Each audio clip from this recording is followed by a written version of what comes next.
মধ্যপ্রাচ্যে আবারও নতুন করে উত্তেজনা ছড়িয়ে পড়েছে। যুক্তরাষ্ট্র এবং ইরানের মধ্যে চলমান সংকটের মধ্যেই জর্ডানে অবস্থিত মার্কিন বাহিনীকে লক্ষ্য করে ইরানের ক্ষেপণাস্ত্র হামলার খবর সামনে এসেছে।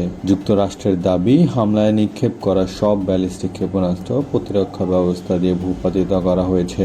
তবে ঘটনাটি দুই দেশের সম্পর্ককে আবারও সংঘাতের নতুন পর্যায়ে নিয়ে গিয়েছে। হোয়াইট হাউসের পক্ষ থেকে জানানো হয়েছে, প্রেসিডেন্ট ডোনাল্ড ট্রাম্প জাতীয় নিরাপত্তা কর্মকর্তাদের সঙ্গে জরুরি বৈঠকে বসেছেন। পরবর্তীতে তিনি গণমাধ্যমকে জানান, মার্কিন বাহিনীর ওপর যে কোনো হামলার জবাব দেওয়া হবে এবং যুক্তরাষ্ট্র তার সেনা নিরাপত্তা নিশ্চিত করতে প্রয়োজনীয় ব্যবস্থা নেবে।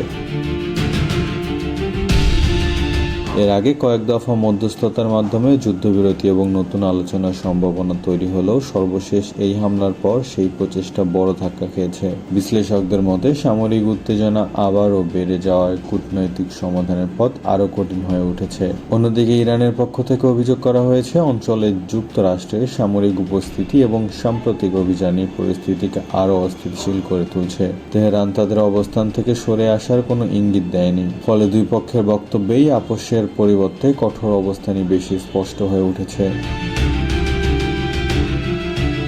এই ঘটনার প্রভাব শুধু যুদ্ধক্ষেত্রেই সীমাবদ্ধ নয়।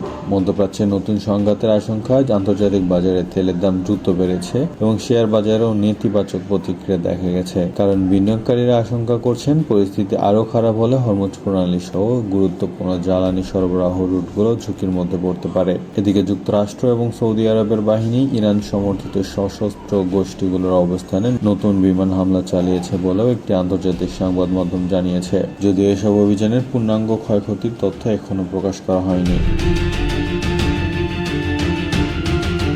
আন্তর্জাতিক বিশ্লেষকদের মতে, বর্তমান পরিস্থিতির সবচেয়ে উদ্বেগের বিষয় হলো উভয় পক্ষই সামরিক প্রস্তুতি বাড়াচ্ছে, অথচ আলোচনার অগ্রগতি খুবই সীমিত। ফলে একটি ছোট ঘটনা থেকেও বড় আঞ্চলিক সংঘাত ছড়িয়ে পড়ার আশঙ্কা উড়িয়ে দেওয়া যাচ্ছে না। সব মিলিয়ে মধ্যপ্রাচ্যের সংকট এখনও অনেকটাই অনিশ্চিত। ইরানের সামরিক পদক্ষেপ, ট্রাম্প প্রশাসনের সম্ভাব্য প্রতিক্রিয়া এবং আন্তর্জাতিক মধ্যস্থতার ভবিষ্যৎ, সবকিছু মিলিয়ে আগামী কয়েকদিন পুরো অঞ্চলের জন্য একটি গুরুত্বপূর্ণ হতে পারে।